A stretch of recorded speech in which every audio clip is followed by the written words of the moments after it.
ሰላም አድማጮች በያላችሁበት ሰዓት አቆጣጠር እንደምን ዋላችሁ፣ አመሻችሁ፣ አደራችሁ። የእንግሊዝ ፕሪሚየር ሊግ 19ኛ ሳምንት ይሄ ፌስቲቭ ፒሪየድ የሚሉት ወይም የበዓል ሰሞን ጨዋታዎች ዛሬ ቀጥለው ተካሂደዋል። ሁለት ጨዋታዎችን ያየሁት መጀመሪያ ላይቭ ያስተላለፍኩት የሊቨርፑልና የሊድስ ጨዋታ ነበር። አንፊልድ ሮድ ላይ የተደረገው ይሄ ጨዋታ ለምንም ለወሬም የማይመች ጨዋታ ነው። ሊቨርፑል ጭልጥ ያለ እንቅልፍ እንደወሰደው ያየሁበት ጨዋታ ነበር። ሊቨርፑሎች ምንም አይነት የረባ እንቅስቃሴና ተስፋ ሳያሳዩ በቀደም ማንቸስተር ዩናይትድን ምን ነካው ያልኩ ሰወቅስ ነበር ማክሰኞ ዕለት።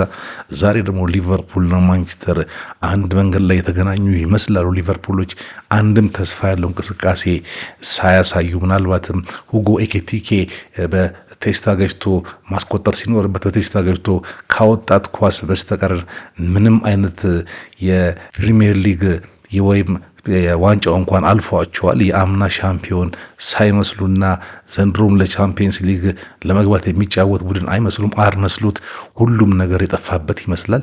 11 ተጫዋቾች ያስገብተዋል። ከዛ በኋላ ደግሞ 5 ተጫዋች ቀይሯል። ግን ሁሉም ተጫዋቾቹ የትምህርት ቤት ተጫዋች መስለው ነበር የወጡት። ፍሎረን ቪርትዝ እንደ ዛሬ ደካማ እንቅስቃሴ ያሳየበትን የፕሪሚየር ሊግ የውድድር ጨዋታ አልተመለከትኩም።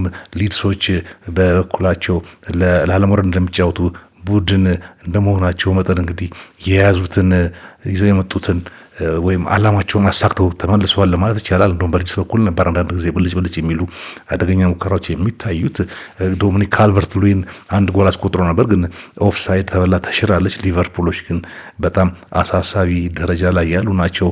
የአምና ሻምፒዮን የሆነ ቡድን በአንድ ጊዜ እንዴት እንደወረደ እኔ እስከዛሬ ድረስ አሰልጣኝ አርነ ስሎት ወንበሩ ምንም አደጋ ውስጥ አይገባም ብዬ ነበር። ግን በዚህ አካሄዱ የዘንድሮው የውድድር ዘመን ካለቀ በኋላ ሊቨርፑሎች የተሻለ አሰልጣኝ ካገኙ አይናቸውን የሚያሹ አይመስለኝም። ይሄ ጨዋታ ለምንም አይነት ገለጻ የመቻረም ሊቨርፑል እንዳልኳችሁ እንቅልፍ ውስጥ ያለ ቡድን እንደሆነ ያየሁበት ጨዋታ ነው። ግን ያን ጨዋታ አይቼ ኳስ ጨዋታ በጣም አስቀያሚና ደባሪ ጨዋታ ካየው በኋላ ሁለተኛ ላይ የተካሄደው ጨዋታ አሁን ምሽት ላይ አሁን የተጠናቀቀው የሰንደርላንድ እና ማንቸስተር ሲቲ የስቴዲየም ኦፍ ላይት ጨዋታ እግር ኳስን ለሚወድ ማንኛውም ደጋፊ ምናልባትም የሲቲ ደጋፊ ካልሆናችሁ በስተቀር በጣም የሚያዝናናና ድንቅ ጨዋታ ምርጥ የፕሪሚየር ሊግ ጨዋታ ነበር። ሰንደርላንዶች በጣም የሚደንቅ ቡድን ነው። እንግዲህ ዘንድሮ የሰራው አሰልጣኝ ሬጂ ለብሪ ሰንደርላንድ ማንንም የሚፈራ ቡድን አይደለም። እስካሁን ድረስ በሜዳው ያልተሸነፈ ብቸኛ የእንግሊዝ ፕሪሚየር ሊግ ቡድን ነው። እንግዲህ 19 ጨዋታ ወይም ግማሽ የውድድር ዘመን ሄዷል። አንድም ቡድን መጥቶ ስቴዲየም ኦፍ ላይት ላይ አርሰናልን፣ አስቶን ቪላ፣ ሊቨርፑልን፣ ማንቸስተር ሲቲ ዝሙ ዛሬ ጨምሮ ማንም አላሸነፋቸውም። ሰንደርላንዶች ጨዋታቸው በጣም ደፋር፣ ማንቸስተር ሲቲ ኳስ እንዲይዝ እንኳን የማይፈቅዱ የነበሩ ናቸው። በተለይ እስከ 65ኛው ደቂቃ ድረስ እንግዲህ 19ኛው ደቂቃ ላይ ነው ብሮቢ አደገኛ ሙከራ በማድረግ የጀመረው ይህንን ጨዋታው በጣም እልህና ኃይል የተሞላበት ወይም ጉልበት የተቀላቀለበት ጨዋታ ነበር። ብሮቢ የመታትን ኳስ ዶናሩማ አውጥቷታል። ሲቲዎች ጨዋታው በጣም ጫና በዝቶባቸው ሰንደርላንዶች ኳስ በያዙ ቁጥር ነበር የሚነጥቋቸው። እንደውም ወደ 29ኛው ደቂቃ አካባቢ ኒኮ ጎንዛሌስ ተጎዳው ብሎ ኳስ ወደ ውጭ አወጥቶ የምክር ትንፋሽ ነገር እንደወሰዱ አይቻለሁ። ሁሉም ተጫዋቾች ያ ኳስ እንደወጣ ሮጠው ወደ ፔፕ ጋርዲዮላ ነው የሄዱት፣ በረኛውን ዶናሩማም ጨመሩ። ጋርዲዮላ አንዳንድ ምክሮችን ሰጥቷቸዋል። ይሄን አይነት ነገር ባለፈው ማንቸስተር ሲቲ ከሊድስ ጋር በተጫወተ ዕለት ሁላ የሊድሱ አሰልጣኝ ዳንኤል ፋርክ ሲማረር ነበር። ይሄ ዳርክ አርት ነው እያለ እና ዛሬም ሲቲ ይህንን ሲያደርግ ተመልክቼዋለሁ። ጫና ከመሰረቱ የተነሳ በሲቲዎች በኩል እንግዲህ 32ኛው ደቂቃ ድረስ አንድም ወደ ጎል የተደረገ ሙከራ አልነበረም። ሰንደርላንዶች 2 ሙከራ ሲያደርጉ 37ኛው ደቂቃ ኤርሊንግ ሃላንድ የመጀመሪያውን የሲቲ ሙከራ ወይም ኢላማውን የጠበቀ ሙከራ ለማድረግ ችሎ ነበር። በጣም ጥሩ የማግባት እድል ነበረች፣ ግን የሰንደርላንዱ በረኛ ሩፍ በእግሩ አውጥቶበታል።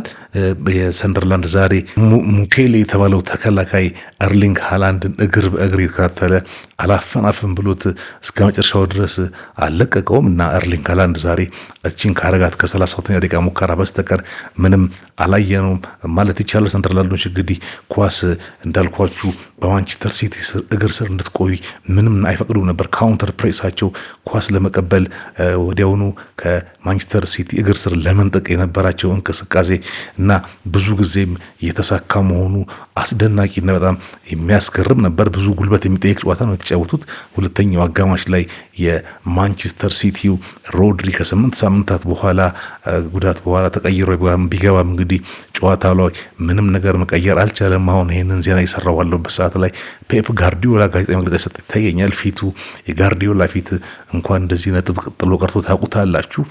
በጣም የሚያሳዝንና ኮስተር ያለ ፊት ይዞ መጥቶ መግለጫ እየሰጠ ነው። ግን መግለጫውን እየሰማሁት አይደለም። ከፊቱ ግን ጋርዲዮላ ያው ይታወቃል ራሱን ከሚሰጠው አይነት መግለጫ ነው የሰጠ ያለው። ከአርሰናል በ4 ነጥብ ርቋል። የውድድር ዘመኑ ገና ነው። ግን በእርግጥም ይሄ ለጋርዲዮላ የሚዋጥለት አይደለም። ጋርዲዮላ በእንግሊዝ ፕሪሚየር ሊግ 2 ጊዜ ሞክሮ ያላሸነፈው ቡድን ሰንደርላንድ ብቻ ሆኗል። እንግዲህ መጀመሪያ የመጣበት የውድድር ዘመን ላይና ዛሬ ሞክሯቸዋል። ሁለቱንም ውድድር ጨዋታዎች ላይ ማሸነፍ አልቻለም። በዚህም ያላሸነፈው ቡድን ሰንደርላንድ ብቻ ሆኖ ቀጥሏል። ማንቸስተር ሲቲዎች እረፍት መልስ እንዳልኳቸው ሮድሪን ካስገቡ በኋላ ጨዋታው እንደተጀመረ ተከታታይ 2 ሙከራዎችን አድርገው ነበር። ሳቪኒዮ አማካኝነት በ3 ደቂቃ ልዩነት ሁለቱም ኳሶች አንደኛው ወደ ውጭ ሲወጣ አንደኛውን ደግሞ የሰንደርላንዱ ግብ ጠባቂ ሩፍ አድኖበታል። 50ኛው ደቂቃ ላይ እንግዲህ ዶኩ በተጎዳው ሴቪኒዮ ገብቷል። ሴቪኒዮ ተጎድቶ በዛው ነው የወጣው። ዶናሩማ በዚሁ 50ኛው ደቂቃ ላይ በጣም የሚያስገርም ሴቭ ነው ከአድሪያን ጋር ያደረገው። አድሪንጋ የሚባለው ልጅ ዛሬ በሰንደርላንድ በኩል ጥሩ እንቅስቃሴ ያደርግ ነበር ተቀይሮ ሲወጣ ድረስ። እንግዲህ ዶናሩማ ባይሆን ኖሮ ይሄ ጨዋታ በሰንደርላንድ በኩል በጣም ጎሎችን ለማስቆጠር የሚችሉበት ብዙ እድሎች ፈጥረው ነበረ። ይሄ ጨዋታ እንዴት 0-0 እንዳለቀ ራሱ ያስገርማል። ማንቸስተር ሲቲዎችም 65ኛው ደቂቃ ከሞላ በኋላ ጨዋታውን ሙሉ ለሙሉ ተቋጥሮ ነበር ማለት ይቻላል። ሰንደርላንዶች ጉልበት የጨረሱ ይመስለኛል። ሲቲዎች ደግሞ ብልጠት ነበራቸው። ግን የማንቸስተር ሲቲ ተከላካይ ክፍልና መሀል ሜዳ ሙሉ ለሙሉ ተበልጦ የታየበትና የሰንደርላንዱ አምበል ግራኒት ሻካ ምን አይነት ተጫዋች ነው የሚያስብል እንቅስቃሴና ያየሁበት። እሱ ተረጋግቶ ከመጫወቱ ሌላ አጠቃላይ ቡድኑ እንዲረጋጋ የሚያደርግ የሚገርም አመራር ነበር ቡድኑን እየመራ ያለው። ይሄ የሜዳው ተሰልጣኝ ነው የሚመስለው ግራኒት ሻካ እንጂ ተጫዋች ብቻ አይደለም። እውነትም ሜዳ ውስጥም አሰልጣኙን ረጂ ለብሪስን የሚያግዝ ሌላ አሰልጣኝ ነው ማለት ይቻላል። በጣም ተረጋግቶ ነበር የሚጫወተው። ኳሶችን የሚያይበት መንገድ ሁሉም ሰው ጥድፊያ ላይ ባለበት ሰዓት ተረጋግቶ 2 ጊዜ እንኳን ለበረኛው ከራሱ ፔናልቲ አካባቢ በቴስታ መልሶ ያቀበላቸው ኳሶችና የሚያደርጋቸው እንቅስቃሴዎች ጠቅላላ ቡድኑን በጣም የሚጠቅሙ ነበሩ። ግራኒት ሻካ እንግዲህ የቀድሞ ቡድኑ አርሰናልን ዛሬ ጠቅሟል ማለት ነው። በዚህ ጨዋታ ዛሬ የተጠቀመ ቡድን ቢኖር አርሰናል ነው። እንዳልኳችሁ ውድድሩ ገና ቢሆንም ከማንቸስተር ሲቲ በ4 ነጥብ ከፍ ብሎ መሄድ ችሏል። በቀደም ደግሞ ካሸነፈው ከአስቶን ቪላ በ6 ማለት ነው።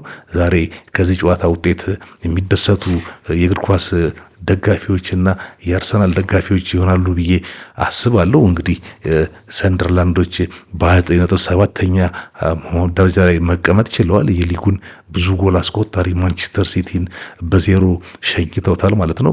ጋርዲዮላ ከጨዋታው በኋላ እንግዲህ ምን እንዳለና ሌሎች ተጨማሪ መረጃዎችን ይዤ ሰሞኑን በሌላ ዘገባ መጣላችኋለሁ። ለዛሬ ነበረኝ አጭርና ድንቅ የሆነ ጨዋታ ያየሁበት ዘገባ የተዝናናንበት ጨዋታም ይሄን ይመስል ነበር። ካምቦሎጆ ስፖርትን ላይክ፣ ሰብስክራይብ እና ሼር ማድረጋችሁን አትርሱ። በሚቀጥለው ዘገባ እስከንካይ ድረስ ሰላማችሁ ይብዛልኝ። ቻው።